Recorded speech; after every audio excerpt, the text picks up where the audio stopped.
Welcome to the Global WarWatch Network. Today we're turning our focus towards Syria, specifically the Druze majority city of Suwayda.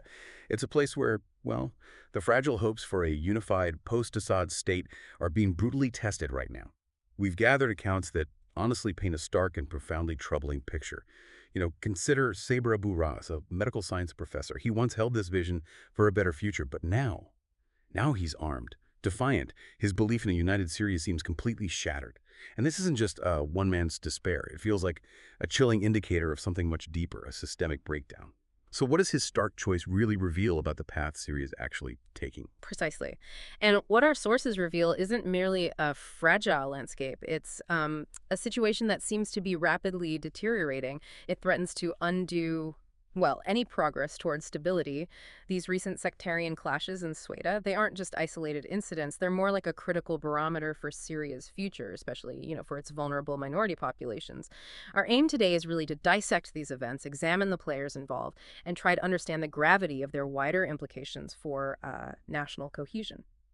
Yeah, the professor's story is just one snapshot, isn't it? It's a snapshot of this profound disappointment in Sueda.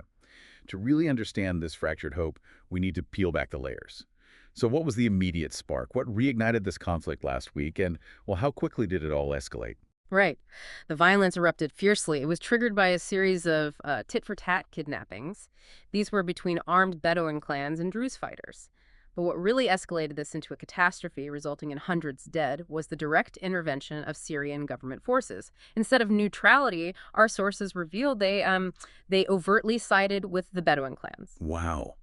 The government siding with one faction against a minority population it needs to integrate, that must have created a volatile and, frankly, deeply unsettling environment. What kind of disturbing scenes and reports emerged from that intervention? Oh, it opened the floodgates for horrifying scenes. Absolutely.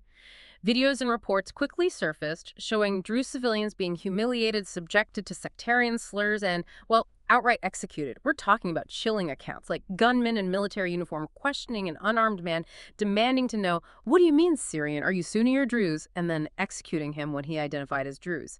This wasn't just violence, it was targeted sectarian brutality. That specific account, the unarmed man, it's just chilling. Were there other specific instances, widely reported cases that truly highlight this level of targeted brutality against the Druze? I think I read about one involving Hassan Soraya. Absolutely. Yes, we also have the deeply disturbing case of Hassam Soraya. He's a Syrian-American Druze from Oklahoma. He was shown in a video kneeling with his father, brother, and at least three other relatives. They were then brutally sprayed with automatic fire by men in military garb who then openly celebrated. This kind of deliberate public brutality, amplified by social media, has profoundly impacted the community. It serves as a visceral warning.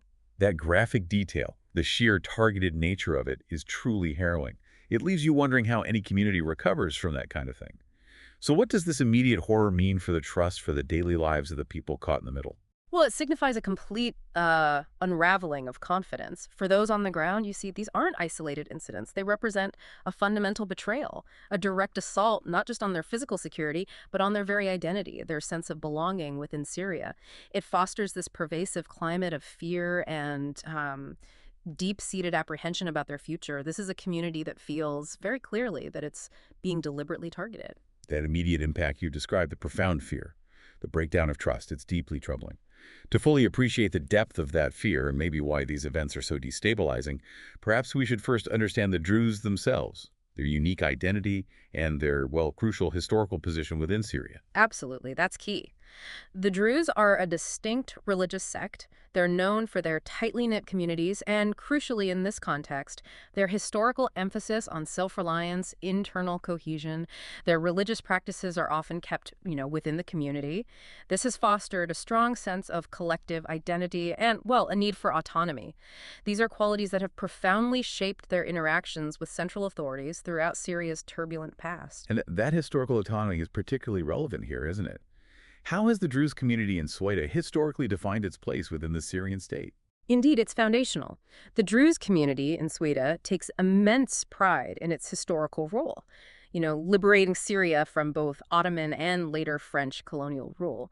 They see themselves as architects of the modern Syrian state, which gives them this deeply ingrained sense of ownership and, frankly, an expectation of respect for their regional self-governance.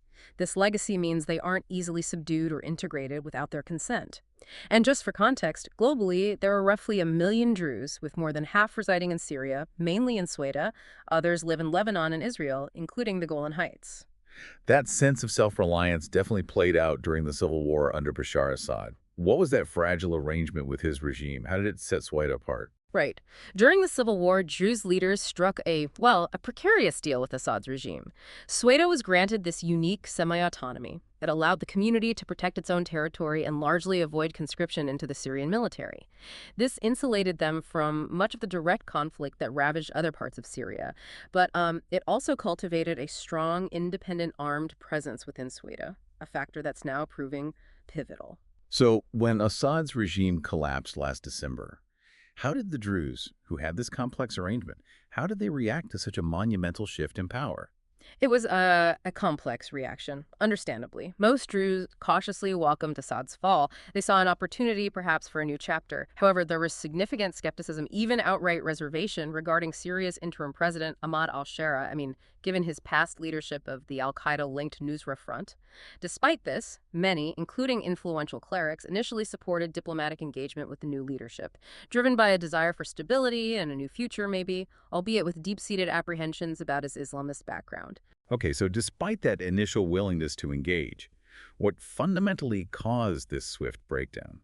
The eruption of sectarian violence in Suwayda, especially after a security agreement was supposedly in place. This really is the crux of the problem. While there were previous, often localized clashes between Druze armed groups and government forces that had been resolved. They even reached a security agreement back in May for a long-term calm. But these latest clashes, these sectarian attacks, they've completely shattered that fragile balance. They've proven to be a devastating turning point, essentially extinguishing any remaining hope among the Druze for a fair or, enduring diplomatic settlement with the new authorities. It certainly sounds like a disturbing echo, patterns we've tragically seen before in Syria. How does this connect to, say, the violence on Syria's coast? What parallels or crucial differences can we draw here? The parallels are chilling, definitely, but the differences are critical. Many Druze indeed perceive these government attacks as a direct continuation of the sectarian violence that flared up months ago on Syria's coast. Remember there? Clashes between the new government's forces and Assad loyalists spiraled into brutal revenge killings, specifically targeting members of the Alawite minority, Assad's own sect. A government investigation confirmed over 1,400 people, mostly civilians, were killed and security forces were directly implicated. The brutal efficiency there sent a clear message. And what's the key distinction then for those on the ground in Suwayda, like Saber Abu Ras, regarding this new wave of violence compared to the coast? Saber Abu Ras, the medical sciences professor we mentioned, he articulates it precisely. He highlights the critical difference. In Suwayda, the Druze possess their own armed factions. They are capable of fighting back. His words are stark. He said, they talked about respecting minorities and the different components of Syria, but what happened at the coast was a hard lesson for Syrians, and we learned from it. This isn't just a declaration of self-defense. It reveals a profound, hard-won distrust. They saw how another minority was treated when they couldn't defend themselves, and they're drawing a very direct, very dangerous conclusion for their own survival. Al-Shara's public response, it sounds like a mix. Vows for accountability, promises of not excluding minorities. But our sources also highlight his accusations against Israel and his targeting of armed factions loyal to Sheikh Hikmat al-Hijri. What's the deeper message he's trying to send here, and how is it truly being perceived by the Druze, especially after events like these? Well, al-Shara is attempting a delicate balancing act, isn't he? Trying to project state authority while managing the domestic and international outcry. He has publicly vowed to hold perpetrators accountable, yes, and reiterated promises not to exclude Syria's minority groups. However, the nuance, or perhaps the lack thereof, is crucial. He and his officials have insisted they are not targeting the Druze as a community, but rather, quote, armed factions that are challenging state authority, specifically those aligned with spiritual leader Sheikh Hikmat al-Hijri, who has been openly hostile towards al-Shara. At the same time, he's accusing Israel of exacerbating divisions through airstrikes on government forces, strikes Israel claimed were in defense of the Druze. So this dual narrative promising protection while simultaneously justifying military action against specific Druze groups and blaming external actors, it's deeply problematic for a community that feels directly attacked by those very government forces. Right. It sounds like a narrative that, well, falls flat on the ground. What's the real visceral sentiment in Sweden right now after these incidents? The human toll is just immense, and the sentiment is one of absolute despair and, frankly, rejection. We heard from an anonymous Syrian Druze, someone who returned from abroad, filled with hope after Assad's fall, even celebrated on the streets, now states the heartbreaking reality. In every household in Sweden, someone has died. He concludes with stark clarity, saying, I think after the massacres that happened, there is not a single person in Sweden that wants anything to do with this government, unfortunately. This government butchered people and butchered any possibility to reconciliation and harmonize the South. This isn't just a loss of trust, it feels like a profound, irreparable rupture, a direct declaration that reconciliation seems impossible after such brutality. This profound loss of trust, this open rejection, it raises crucial questions about national unity, doesn't it? What are the broader implications of these tensions, not just for Sweden, but for the very idea of a unified Syria, especially for other minority groups watching this unfold? The ripple effect is already palpable, and it's deeply concerning. Sweden's experience is forcing other minority groups across Syria to fundamentally reconsider their positions.